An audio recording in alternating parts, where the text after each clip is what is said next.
जो सत्तामा छन् उनीहरूले हाम्रा मूल्य मान्यता मौलिकतामा प्रहार गर्दै तपाईको चाहिँ नयाँ नयाँ अग्रगामीको नारा छलाङ करमभङ्ग भन्दै तपाईको चाहिँ एउटा चाहिँ विवश दृश्यहरू देखाइरहेका छन्। लोकतन्त्रको विवश दृश्य देखिरहेको छ। नागरिक अधिकारमाथि तपाईँ प्रहार गरिरहेका छन्, नागरिक सुरक्षामाथि प्रहार गरिरहेका छन्, नागरिकको जीवन रक्षामाथि प्रहार भइरहेको छ। र यसरी तपाईको चाहिँ जनताको लिबर्टी स्वतन्त्रता र नागरिकको जीवन रक्षा सबभन्दा प्रमुख कुरा हुन्छ। यो व्यवस्थाबाट नेपाली जनता सन्तुष्ट छैन। त्यो व्यवस्था जसलाई नेपाली जनताहरूले नै अनुमोदन गरेको जस्तो देखिन्छ, तत्कालीन अवस्थामा त्यो ६५-६३ को जनआन्दोलन भन्ने गरिन्छ, त्यो यसो हेर्दा त्यो कथित थियो कि भन्ने कुरा आज शङ्काको विषयमा छ। श्री महेन्द्र जयन्तीको शुभ अवसरलाई समेत मध्यनजर राखेर हामी माननीय श्री महाराज विराटको प्रतिमामा माल्यार्पण गरिसकेपछि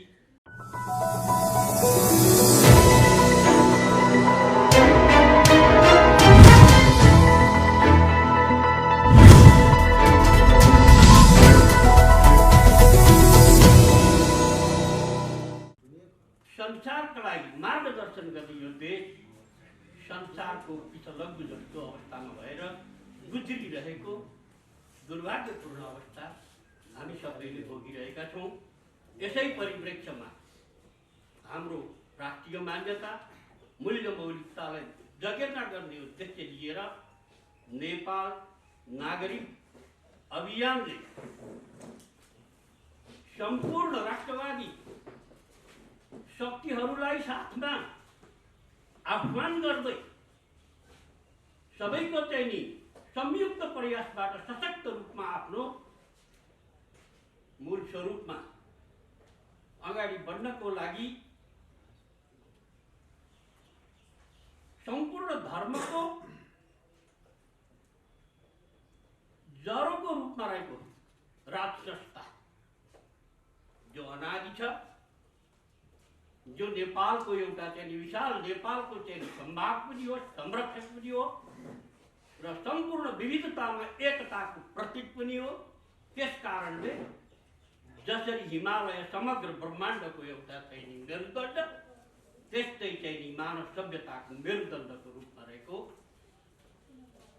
प्राचीन राज संस्था पौराणिक कालदेखिको राज संस्थाको अपरिच्छिन्न परम्परालाई पुनर्स्थापित गर्ने र सम्पूर्णका सनातनबाट चलिआएका मूल्य मान्यता र मर्यादाहरू राष्ट्रिय चाहिँ एकतामा आबद्ध गराएर चाहिँ राष्ट्रलाई समृद्ध बनाउने उद्देश्य लिएर हामी सबै यो आयोजनामा हामी सरिक हुन लागिरहेका छौँ। यसैको उसमा भोलि श्री महेन्द्र जयन्तीको शुभ अवसरलाई समेत मध्यनजर राखेर हामी माननीय श्री महाराज विराटको प्रतिमामा माल्यार्पण गरिसकेपछि प्रेस के अरे हामी चाहिँ विशेष कार्यक्रम उपत्यका समन्वयको समितिको उद्घोषण समारोहमा हामी चाहिँ सरिक हुन गइरहेका छौँ।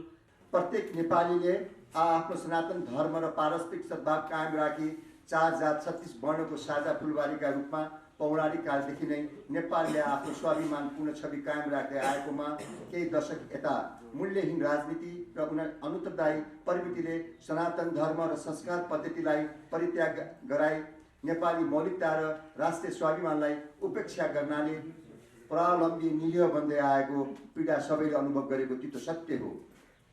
विभिन्न राजनीतिक वादका नाममा 2007 सालदेखि 2047 सालसम्म विगत 7 दशकमा 39 पटक प्रधानमन्त्री बने। हुनु नहुनु भयो, तर नेपाल र नेपालीको हक हितमा उल्लेख्य केही भएन, जसको फलस्वरूप हाम्रा अनादि सनातन मूल्य मान्यता मौलिक संस्कार संस्कृति विधि र पद्धतिलाई परित्याग गर्दै सनातन धर्मका संरक्षक नेपाली एकताका प्रतीक राज संस्थालाई पाखा लगाई निषेधको षड्यन्त्र तथा दलीय भागबण्डाका आधारमा राष्ट्रका स्रोत साधन दोहन गरी चरम भ्रष्टाचारमा विश्वमा कुख्यात बनाउन राष्ट्रिय अखण्डता तथा राष्ट्रिय स्वाधीनतामा समेत पराईहरूको परेड भइरहेको अवस्थामा पनि सरकार संसद र प्रतिपक्ष पुरै मुखदर्शक भइरहेका छन्। 2047 सालको संविधानलाई नासेर आएको 2072 सालको संविधानले सबै समुदायलाई समेटेर सनातन पहिचानको संरक्षण सम्बोधन गर्न सकेन। राष्ट्रिय एकताका धरोहर, सामाजिक सद्भाव, अन्तर्राष्ट्रिय सम्बन्ध र छिमेकीहरूसँगको कूटनीतिका जगहरू खलबलिएका छन्। सबै द्वन्द्व पीडित, अशक्त, शहीद परिवार, फरक क्षमता, महिला, रैथाने जनजाति, दलित, अयोग्य लडाकु, बाल सेना, जनजाति आदिका गुनासोको यथोचित समाधान हुन सकेका छैनन्। दिन प्रतिदिन नागरिकलाई ऋणको भार थपिए पनि रोग भोग र बेरोजगारको भरपर्दो व्यवस्था हुन सकेका छैनन्। मजदुर, किसान मात्रै होइन, अधिकतम उद्योगी, व्यवसायी तथा विभिन्न विधाका विज्ञहरू समेत सन्तुष्ट हुन नसकिरहेको अवस्थामा विद्यमान छन्। देशमा जननिर्वाचित बहुमतको कम्युनिस्ट नामको सरकार हुँदा पनि राज्यको सरकार तथा प्रजातन्त्र नामको प्रतिपक्षकै उपस्थिति अनुभूति हुन नपाउनु देशको दुर्भाग्य हो। राष्ट्रिय पहिचानका मठ मन्दिर, गुम्बा, चैत्य, पार्टी पौवा, चाडबाड, जात्रा, पर्व, गुठी तथा बाहबहिल समेतको संरक्षण सम्बोधन हुन सकेनन्। उद्योग कल कारखाना बेचिए वा बन्द गरिए, बेरोजगार युवालाई विदेश पलायन हुन बाध्य पारियो।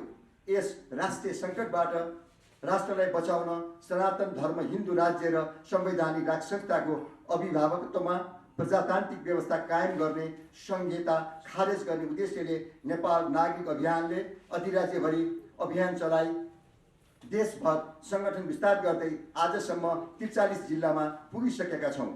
निकट भविष्यमा सबै जिल्ला स्तरसम्म पुग्ने लक्ष्य रहेको परिप्रेक्ष्यमा यही 2077 साल पौष 1 गते भोलि श्री 5 महेन्द्रको शालिगमा माल्यार्पण गरी अपराह्न 11:45 बजे, पौने 12 बजे हनुमान ढोगा राज उपत्यकावासी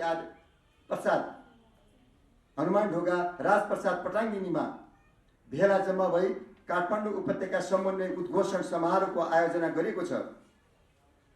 काठमाडौँ उपत्यकावासी आदरणीय दाजुभाइ दिदीबहिनीहरू, विज्ञ पत्रकार, सञ्चारकर्मी, विद्वान, बुद्धिजीवी, उद्योगी, व्यवसायी, मजदुर, किसान, युवा पिँढीहरूको गरिमामय उपस्थिति, सहभागिता, सहयोग र सक्रियताले निर्णायक भूमिका निर्वाह गर्न सक्ने कुरामा यस अभियान र दलको पहिचान कायम राखी सह अस्तित्वलाई स्वीकार गरी इतिहासमै एकपटक नेपाली बलबुताको एकीकृत आन्दोलनको सञ्चालनको अपरिहार्यता रहेको हुँदा उद्देश्यहरूमा मेल खाने दल र अभियानहरूसँग सहकार्य गर्न र सबैलाई समेट्ने एकीकृत आन्दोलनमा सक्रिय रहन यस अभियान प्रतिबद्ध छ। तसर्थ हाम्रो पवित्र सङ्कल्प पुरा गर्न देशको मुटु राजधानीवासी, धर्मपरायण सबै आमाबाबु, दाजुभाइ, दिदीबहिनी, विद्यार्थी, विद्वान, बुद्धिजीवी, पत्रकार, सुरक्षाकर्मी, राजनीतिक लगायत आम जनताको आबद्धता र सकारात्मक सहयोगको अपेक्षा राख्दछौँ। नेपालमा समस्या मात्रै होइन, प्रशस्त सम्भावनाहरू पनि छन्। तसर्थ संस्कृति, प्रकृति र प्रवृत्तिको सन्तुलनले देशको चौतर्फी विकासमा टेवा पुग्नेछ। सतत अभियान आन्दोलनलाई निष्क्रिय पार्न विभिन्न षड्यन्त्रका आभास समेत देखिन थालेका छन्। विभिन्न राष्ट्रवादी समूह जो अहिले देशभरिबाट कुना कुनाबाट चाहिँ जागेर चाहिँ लागिरहेका छन्, त्यसका केही प्रतिनिधित्व व्यक्तिहरू जो हामी सबै सहकार्य गरेर चाहिँ नि अगाडि बढ्न प्रतिबद्ध भएका छौँ, उहाँहरूको मन्तव्यको चाहिँ नि पनि म यो क्रम सञ्चालन गर्न चाहन्छु। त्यसपछि यहाँहरूले जिज्ञासाहरू सोध्न पनि सजिलो होला भनेर म चाहिँ यसै क्रममा चाहिँ नि हाम्रो आदरणीय श्री शेखरजंग रायमाझीजी, राष्ट्रवादी नेता, प्रखर वक्ता। अहिले डाक्टर साहबले भनिसक्नुभयो, इतिहासमै यो मुलुक सबभन्दा सङ्कटमा छ। यतिखेर हाम्रा कैयौँ दाजुभाइहरू, झन्डै 60 लाख दाजुभाइहरू बेरोजगार हुनुभएको छ। कोरोना महामारीले विदेशबाट काम गरेका साथीहरू पनि फर्किनु भएको छ, भारतबाट पनि फर्किनु भएको छ र यहाँ पनि सरकारकै तथ्याङ्कमा 10 लाख औपचारिक बेरोजगार र 30 लाख अनौपचारिक बेरोजगार भएको अवस्था छ र शासकहरू, सत्तामा बसेकाहरू, नेताहरू कुर्सीको लडाईँ लडिरहेका छन्। प्रचण्डले 19 बुँदे र ओलीको 38 बुँदे, त्यहाँ उनीहरूले एक अर्काले गरेका अपराधहरू खुलस्त राखेका छन् र उनीहरू कुर्सीको लडाईँ, जसरी जनावरहरूले हड्डी सिनोमा लडाईँ लड्छ त्यसरी उनीहरू कुर्सीको लागि लडिरहेको अवस्था छ। उनीहरूलाई जनताको यत्रो महामारीको रोकथाम, नियन्त्रण, व्यवस्थापनमा कुनै चासो छैन। चासो सिर्फ छ त कुर्सीमा छ। यसरी सत्ताधारीहरू जो अभिभावकीय भूमिका निर्वाह गर्नुपर्ने मान्छेहरू तपाईको चाहिँ सत्ताको दुसर्जनमा लाग्नाले नेपाली जनता अहिले आहत अवस्थामा छन् र हामीहरूको यति नै बेला हाम्रा सिमानाहरूमा समस्या आएको छ, ठुल्ठुला समस्या आएका छन्। सत्ताधारीहरूले सिमानाको रक्षाका लागि आवश्यक कदमहरू चाल्न सकेका छैनन् र तपाईको चाहिँ जो सत्तामा छन् उनीहरूले हाम्रा मूल्य, मान्यता, मौलिकतामा प्रहार गर्दै तपाईको चाहिँ नयाँ नयाँ अग्रगामीको नारा, छलाङ, करमभङ्ग भन्दै तपाईको चाहिँ एउटा चाहिँ विवश दृश्यहरू देखाइरहेका छन् र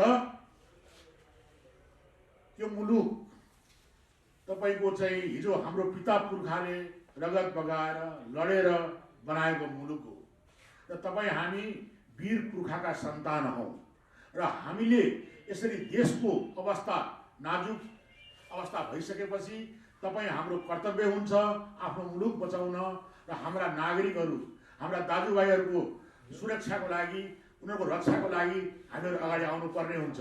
यसै उद्देश्य लिएर नेपाल तपाईको चाहिँ नागरिक अभियानले नागरिकलाई बलियो बनाउने, राष्ट्रलाई बलियो बनाउने उद्देश्य लिएर यो अगाडि आएको छ र यसको भोलि पुस 1 गते कति बजे छ?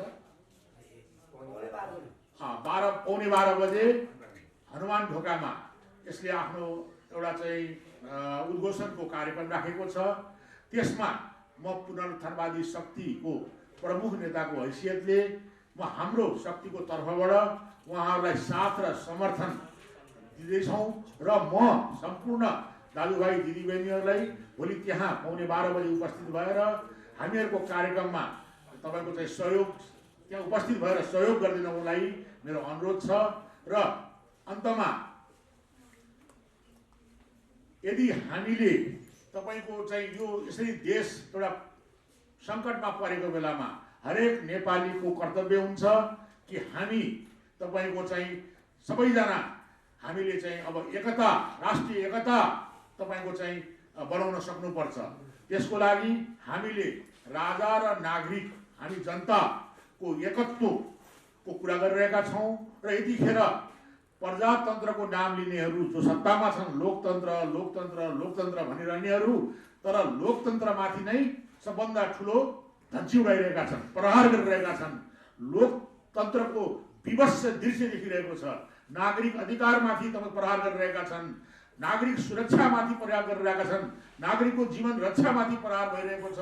र यसरी तपाईँको चाहिँ जनताको लिबर्टी, स्वतन्त्रता र नागरिकको जीवन रक्षा सबभन्दा प्रमुख कुरा हुन्छ र यो उद्देश्य पुरा गर्नको लागि हामी सबै नेपालीहरू एक हुनुपर्छ र राष्ट्रिय झन्डाको मुनि गोलबद्ध भएर यस किसिमको तपाईँको अपराधी सत्ता र यो राज्य प्रणालीको विषयमा कुरा गरिहालौँ कि नेपालको आम्दानी तपाईँहरू देखिरहनु भएको छ, 8-9 खरबको आम्दानी छ, 15-16 खरबको खर्च छ। यसरी हामीले यो संविधान हामीले निल्न नसक्ने एउटा हड्डीको रूपमा देखा परेको छ। यस किसिमको संविधान, यस किसिमका तपाईँका चाहिँ अनैतिक नेताहरूले यो मुलुक बर्बाद पार्दैछन् र यो मुलुकको रक्षाको लागि फेरि पनि तपाईँ पत्रकार साथीहरूले, सबै साथीहरूले हामीले एक भएर यसको चाहिँ हामीले सामना गर्नुपर्छ र हाम्रो मुलुकलाई तपाईँको चाहिँ हामीले चाहिँ समृद्धिको लागि, हाम्रो नेपाली जनताको भलाइको लागि हामी चाहिँ सबै अगाडि बढौँ भन्ने चाहिँ तपाईँको चाहिँ म वचनप्रदान प्रकट गर्छु र यहाँहरूको सहयोगमा अपेक्षा राख्दै म आफ्नो भनाइ टुङ्ग्याउँछु। धन्यवाद। म केही कुराहरू यहाँको बिचमा राख्न चाहन्छु आज। विशेष गरी अहिले नेपाल नागरिक अभियान एउटा अभियानको रूपमा जे जसरी अगाडि बढ्ने जमर्को गरिरहेको छ, यो अभियानले निश्चित रूपमा फेरि नेपाली जनताको मुक्तिको खातिर यसले आफ्ना अभियानहरूलाई व्यापक रूपमा एउटा रचनात्मक ढङ्गले अगाडि बढाउने कुरामा उहाँहरूले आज यो जो पत्रकार सम्मेलनको आयोजना गर्नुभएको छ यो कार्यक्रमको लागि विशेष धन्यवाद म दिन चाहन्छु।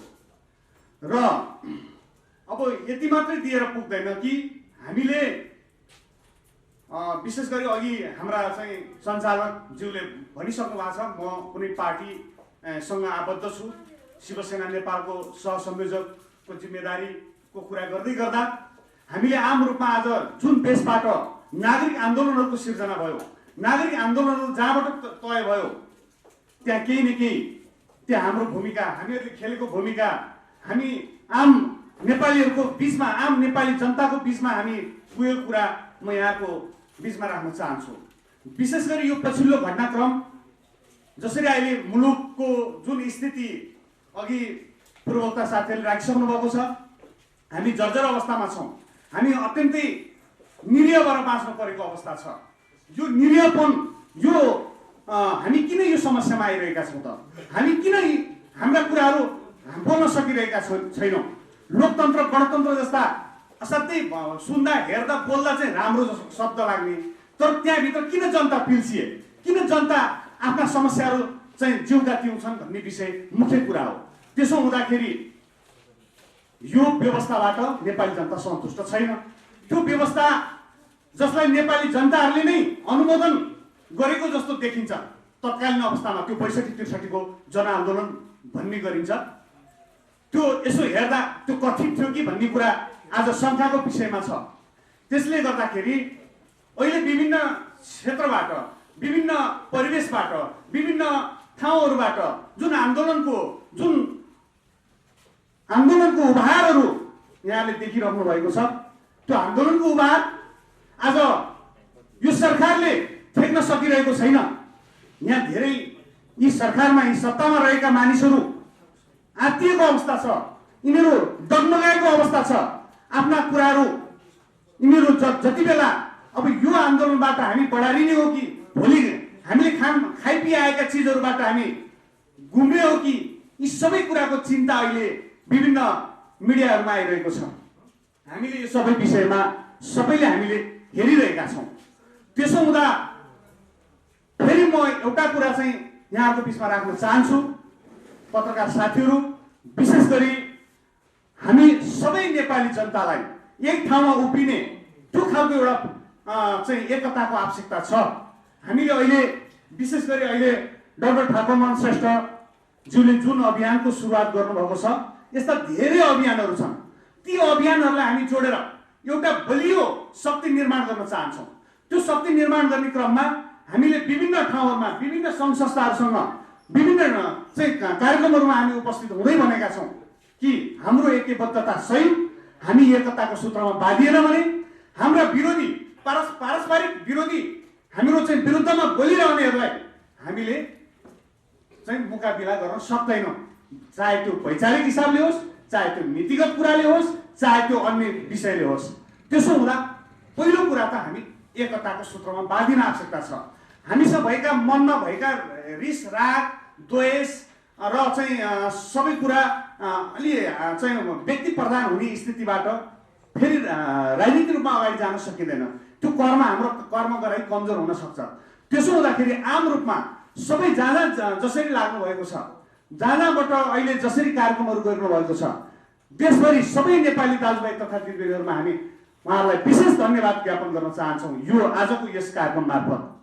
र अर्को कुरा जो हामी अहिले लगभग अब एउटा कुरा यहाँ जानकारी गराउँछौँ पत्रकार मित्रहरू, हामी यो फर्स्ट चरणको यो हाम्रो वार्मअप आन्दोलनको एउटा खालको वार्मअप हामीले फर्स्ट चरणमा यो लगभग समाप्त हुँदैछ भन्ने कुरा म तपाईँलाई जानकारी गराउन चाहन्छु। अहिले देशव्यापी रूपमा जहाँ जे भयो, जहाँ के भइरहेको छ, र्याली लगायतका, आमसभा लगायतका, विभिन्न विचार गोष्ठी लगायतका विभिन्न कार्यक्रमहरू यहाँहरूले प्रत्यक्ष वा अप्रत्यक्ष रूपमा सुन्नुभएको छ, देख्नुभएको छ। यो कार्यक्रम हामीले सामान्य एउटा टेलरको रूपमा लिएका थियौँ। हामीले हाम्रो चिजलाई मजबुत बनाउनका लागि हामीले तयार गरेका थियौँ। त्यो कार्यक्रम लगभग हामी समाप्तितिर गएका छौँ। यो पहिलो चरणको कार्यक्रम। हामी दोस्रो चरणको कार्यक्रम हामी सबै सङ्घ संस्थाहरूको बिचमा फेरि नयाँ कोअर्डिनेसनबाट, हामीले नयाँ रणनीतिबाट फेरि मुलुकलाई एउटा नयाँ ढङ्गबाट अगाडि बढाउनको निमित्त हामीले सेकेन्ड चरणमा हामी छलफल गरेर एउटा विशेष आन्दोलनको तयारीमा छौँ। त्यो विशेष आन्दोलनले सत्तासीनहरूलाई सत्तामा बसेर सत्ताको चास्नीमा रमाइरहेका पाखण्डहरूको विरुद्धमा फेरि एउटा वैचारिक युद्ध सुरु हुनेछ। त्यो युद्ध यो सत्ताले फेर्न सक्दैन भन्दै यो भोलिको 11:15 बजेको कार्यक्रममा चाहिँ हाम्रो कार्यक्रम बसन्तपुरको डबलीमा हुँदैछ। त्यो कार्यक्रममा उपस्थित हुनको लागि सबै आम नेपाली दाजुभाइ तथा दिदीबहिनीहरू, विशेष गरी उपत्यकावासी दाजुभाइ तथा दिदीबहिनीहरूमा म हार्दिक आह्वान गर्दै भोलिको कार्यक्रमबाट हामी एउटा नयाँ ढङ्गबाट अगाडि जाने कुरा म यहाँको बिचमा राख्दै आफ्ना भनाइहरू यहीँ टुङ्ग्याउँछु। धन्यवाद।